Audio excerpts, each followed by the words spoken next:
Story 4 मध्ये आपण बघितलं की प्रभू श्रीरामांनी अहिल्याची सुटका केली. त्या क्षणी सगळीकडे दिव्य प्रकाश पसरला आणि अहिल्यादेवीने रामांना नम्रपणे धन्यवाद दिले. अहिल्येला मुक्त करून राम, लक्ष्मण आणि ऋषी विश्वामित्र पुढे निघाले. ते तिघेही जंगलातून चालत चालत पुढे जात होते. थोड्या वेळाने ऋषी विश्वामित्र म्हणाले, राम, लक्ष्मणा, आता आपण मिथिला नगरीकडे जात आहोत. तिथे राजा जनकांनी मोठा यज्ञ आयोजित केला आहे. काही दिवसांच्या प्रवासानंतर त्यांना दूरवर एक सुंदर नगरी दिसली. ती होती मिथिला नगरी. सगळीकडे मोठे महाल, रंगीबेरंगी फुलांची बाग आणि आनंदी लोक दिसत होते.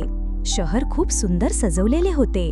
राम आणि लक्ष्मण त्या नगरीत प्रवेश करताच लोक त्यांच्याकडे आश्चर्याने पाहू लागले. सगळ्यांना वाटत होते, हे दोन तेजस्वी राजकुमार कोण आहेत?